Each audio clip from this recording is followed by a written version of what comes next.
Pericles and Athens by A.R. Byrne, The Golden Age of Greece, seen through the life of her leading statesman.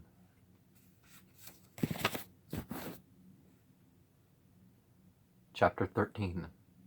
The Faith of a Democrat.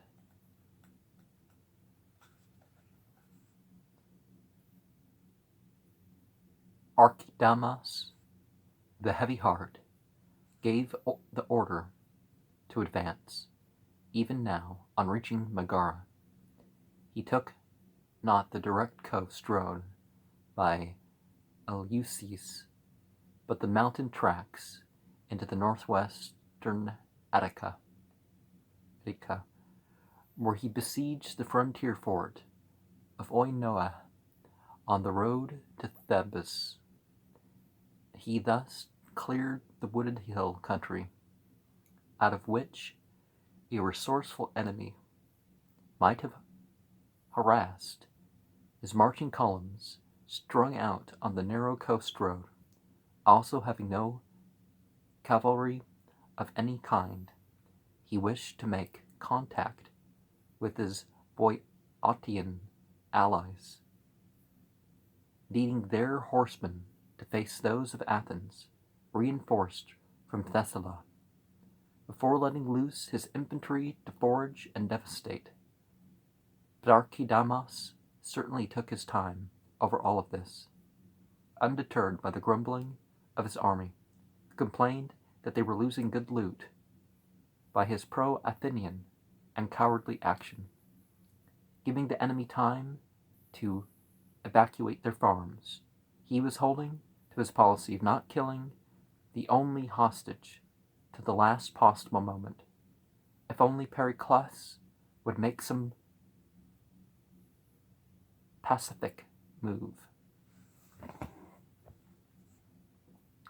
Meanwhile, the evacuation of Attica was in full swing. Cattle and sheep were ferried over to Euboea, Arslamis. Women and children and household gear were sent into Athens, even to the woodwork of many of the country houses. An interesting sidelight on the standard of Attic country life. People in outlying districts, no doubt, stored their goods in the other walled places, such as Eleusis or Pramnus. Pericles had his way. The fact that it was necessary did not make the evacuation any less pleasant. The corn was in the ear, and the weather just turning hot. It was a season when modern Athenians move out of town, not in. The long streams of refugees moved along the dusty tracks, carrying what they could of their possessions and wagons, or on mules and donkeys, or the poorest of them in heavy bundles on their own backs, with the likelihood that anything left behind, unless carefully hidden, would be plundered or destroyed. At Athens there was no reception or billeting scheme, though Plutarch seems to imply that relief in money was issued to the distressed. For country people to take refuge within the walls was usual in Greece, when there were enemies about, though it had never been done on such a scale. The usual procedure was that one went to stay with relatives. But in Attica, much more of a country than the territories of most Greek states, many of the peasant families had no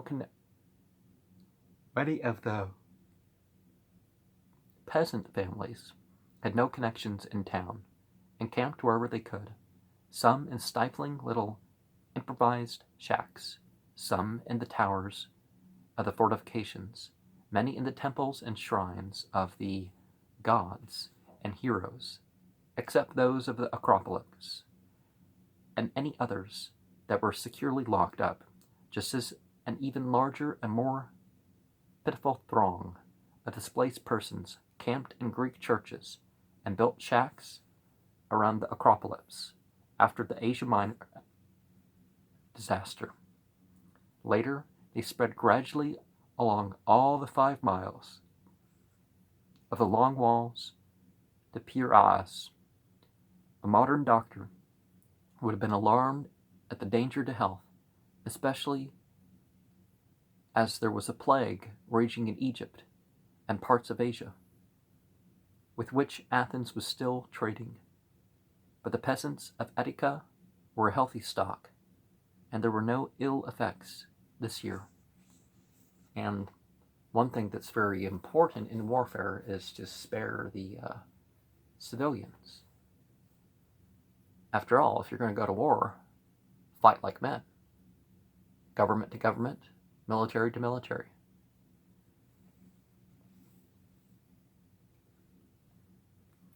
Of course, a lot of the politicians, but that's what they're there for, right?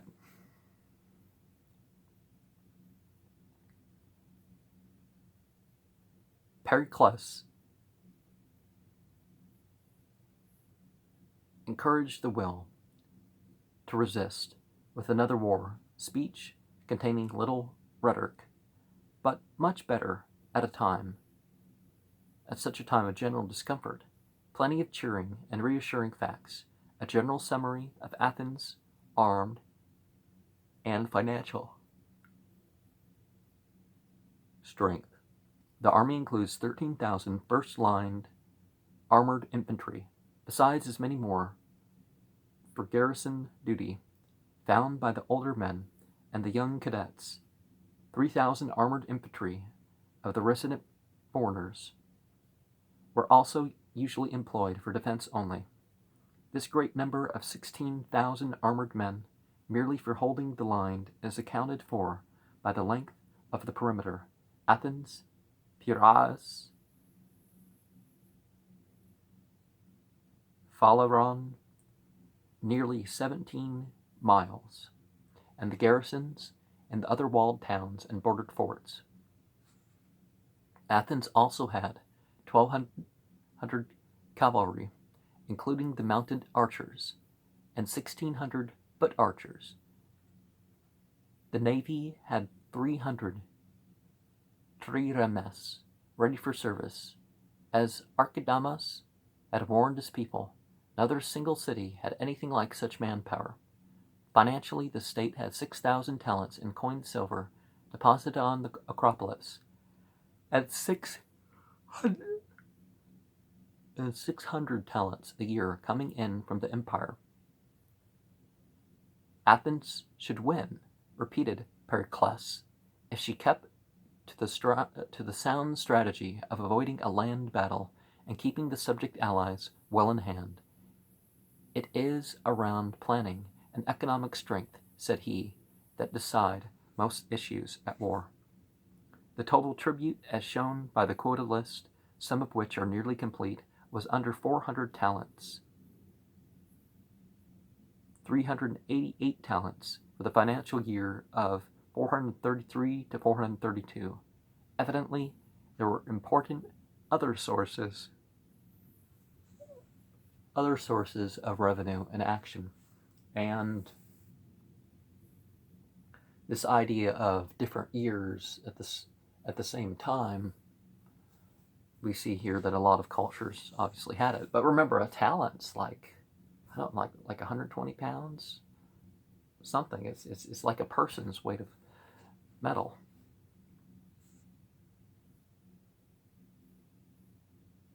He added that Archidamus was an old friend of his, but that should not harm the state, and that if, in the coming invasion, Archidamus should protect his lands from devastation, he would make them over to the treasury. Pericles privately felt that there was quite a chance that this might happen, either as an old world courtesy on Archidamus's part are as a piece of psychological warfare. Archidamus at Oinoa was making no progress, his spearmen being helpless, as usual, against strong stone walls.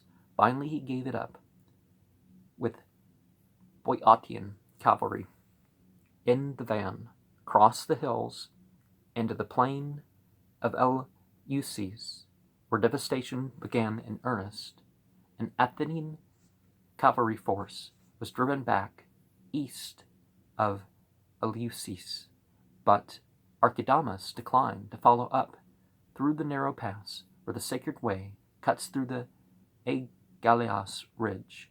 He took the more northern route, followed by the modern railway between Aegaleos and Parnes, and so came in sight of Athens about 7 miles away. Before him lay the huge, straggling village of Archene, the largest in population of all the wards of Attica. It had probably grown recently out of all recognition, for its charcoal burners near the forest of Parnes were now the chief suppliers of fuel to the city. Here, if anywhere, by burning the houses of Athenians before their eyes, Archidamus hoped to provoke the enemy to battle.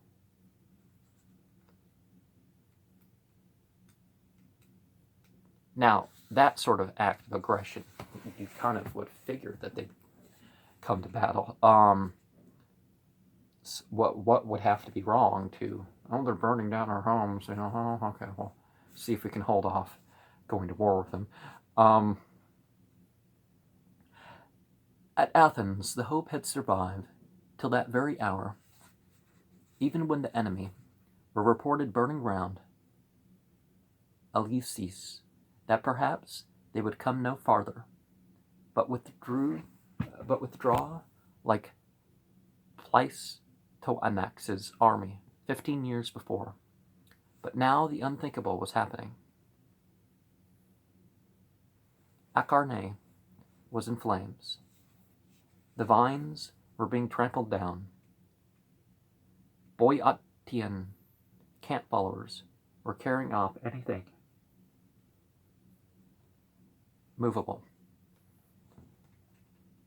And an enemy army stood there to cover the spoilers.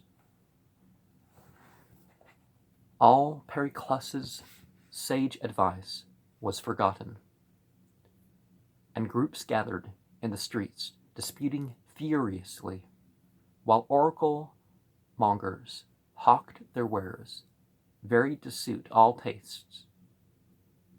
Lead us out to battle, clamored the Acharnians. There should have been no war, grumbled others.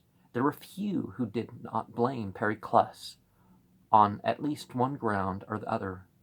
Cleon the tanner, the prophet of ruthlessness and of Laodice, makes his first appearance in our sources, in some typical bitter lines of Hermippos about this time.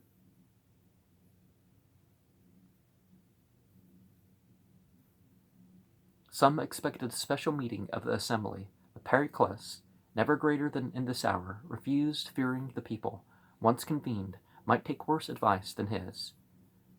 Confident in the necessity of his plan, he decided to do more than send out cavalry to prevent small parties of marauders from coming down into the plain before the city, while as a relief to men's feelings, preparations were pushed on for the great counter-raid by sea against the Peloponnese.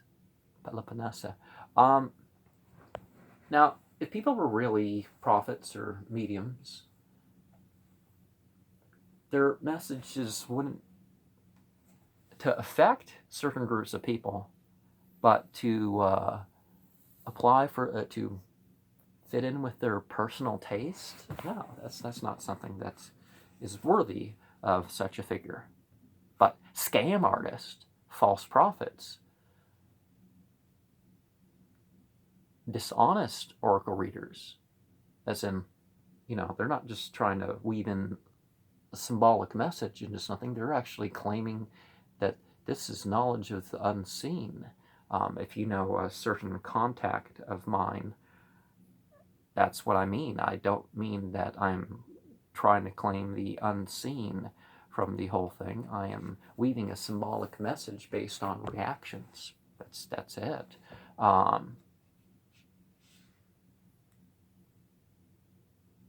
Another popular step, for which there was also a strategic reason, was taken a little later this year. The Athenians ejected the whole population of Aegina and settled Athenians there as smallholders. It was a brutal measure, but the island's strategic position made it necessary. It lay too near the Peloponnesian coast, and a sudden raid might have transformed it again into an enemy outpost. As most of the quoted sayings of Pericles date from his latter years, indeed it may be that his phrase about the eyesore of Pyrrhus comes from the debate on this measure. As the days passed, Archidamus realized his old friend's prudence had prevailed. There was still no fighting worth mentioning on land, except from a skirmish in which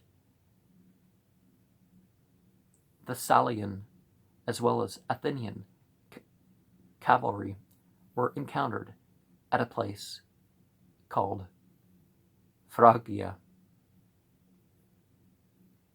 the brushwood, and from the foothills of Parnes. One day he and all his hosts could see the gulf covered with white sails, as 100 Athenian galleys, carrying 400 archers and 1,000 armored men, set sail for Laconia. Provisions, too, were running short, and after a week or two at Acharnae, Archidamus marched away up the wide valley between Pentelikos and Parnes, burning as he went, as far as the Boeotian frontier, and so returned home through friendly territory.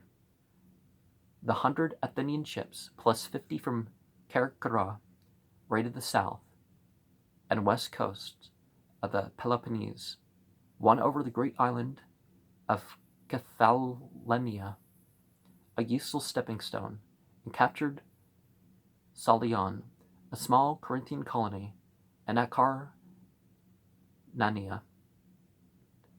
while 30 more, under Cleopampus, son of Cleinias, no doubt a kinsman of the Alcibiades family, harried Locris, opposed Euboea.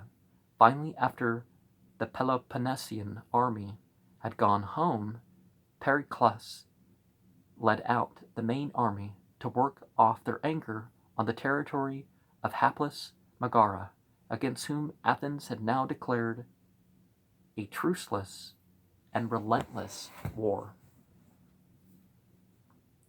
So the campaign ended, after much burning, but little loss of life, just as Pericles had predicted. It only remained to Pericles' mind to see how long this needed to go on before the enemy got tired of it. Next year, the sea-borne counter-offensive could be on a greater scale. That winter, says Thucydides, the Athenians, following their ancestral custom, held a state funeral for the first men to fall in the war. The form of it is as follows. The bones, after cremation, soon after the battle, are laid out in a tent 2 days before, and any who wish to bring offerings to their own dead. Then when the funeral takes place, large coffins of cypress wood are carried along on wagons, one for each tribe, containing the bones, and one empty bier is also carried. For the missing, whose bodies could not be recovered for burial, anyone who wishes, citizen or stranger, joins in the procession, and the womenfolk of the dead stand by the grave, wailing. they have to wail. They buried them in the public sepulchre, which is in the most beautiful approach to the city, on the sacred way to Eleusis, outside the Dipylon gate. It is there that they always bury those fallen in war, except the men of Marathon. They, out of respect to their special valor, were buried on the field. Then, when they have laid them in the earth, a man chosen by the city for his ability and reputation speaks over them an appropriate eulogy, and after that they disperse. This custom they followed throughout the war, whenever the occasion arose. And that's important, the idea that you can bury people where they lie, but that being an honorific thing. The battlefield, let's bury them in the battlefield because they died in the battlefield. Having to transport people to the next city over or something like that is probably should, in general, something that should be done. It should be there should be a local graveyard and people should be put there. A lot of people want their bodies shipped to Jerusalem or their home country or some ridiculous thing like that. And one of these days, a huge plague is going to break out because of all that. Over these first of the fallen, Pericles, the son of Xanthippos, was chosen to speak. Oh, I think it says Xanthippou. Doesn't it say that in the meme? Remember the S is an add-on. Some context you could have a PS. Sometimes you could have an N.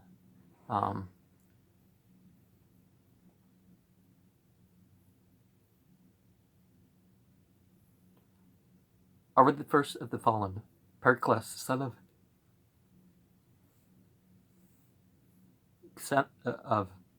Xanthippos.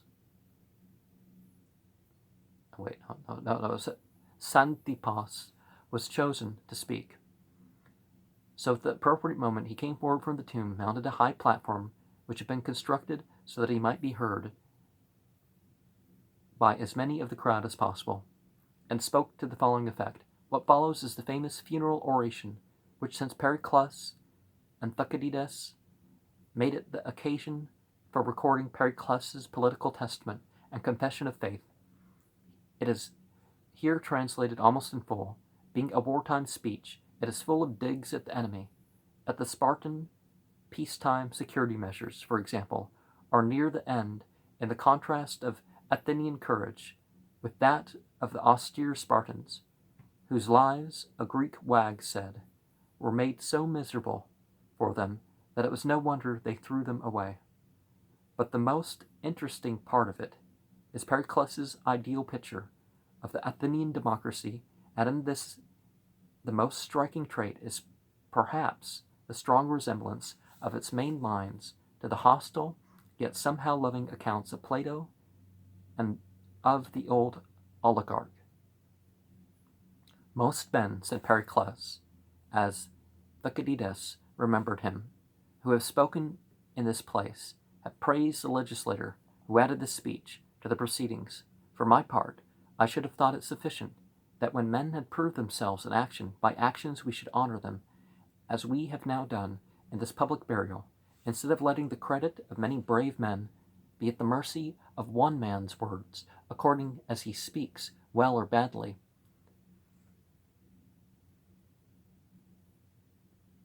However, since our ancestors thought fit that this should be done, I must obey the law and try to speak not worse than you would desire and expect. And that is an important aspect of evening out the funerals and not leaving it to just how good somebody happens to be as a speaker. It's like, well, there's a good ritual that we all joined in, but the other time the other guy was just and to have a really good funeral for everyone. That'd be a good idea. However, since our ancestors thought it fit that this should be done, I must obey the law and try not to speak worse than you would desire and expect. I will speak first of our forefathers, for it is fit and right, on such an occasion, that we should honor their memory. They, by their courage, held this land generation after generation, and were neither driven out nor enslaved. They deserve our praise, but still more our fathers, who added to their inheritance an empire that we now hold, and handed it on to us, not without labor. That empire we ourselves, those of us who are in middle life, have still further increased, and we have made our city the best able in the world to stand alone, whether in war or peace. But I do not propose to speak at length of the operations of war by which that power has been won and defeated, either by us or our fathers, against foes, barbarian or Greek. These are matters of which you know as well as I. Rather, I will speak of the customs, the constitution, and the manner of life under which we have reached these heights, and from this subject I will pass on to the praise of the fallen, a subject not unfitting for this occasion, and one about which, for all this multitude of citizens and strangers, it is worth while to hear. Ours is a constitution which does not imitate those of our neighbors, but is rather a pattern to others, because power rests with the majority and not with the few. It is called a democracy. In private disputes, all are equal before the law. Oh, that'd be so great if that was true here. And in public life, men are honored for conspicuous achievements in any activity, and not for any sectional reasons. Nor is any poor man who has it in him to do good service to the city prevented by his obscurity. Ours is a free state, both in politics and in daily life. We do not resent it or bear a grudge against our neighbor if his amusements are not ours, for such resentments, though they may break no bones, remain unpleasant. Thus, we are free and tolerant in our social life, yet at the same time we respect and obey the laws and lawful authorities, especially those laws that are for the protection of the weak, and those unwritten laws whose sanction is dishonor. Don't care too much about whether people approve of me like that, but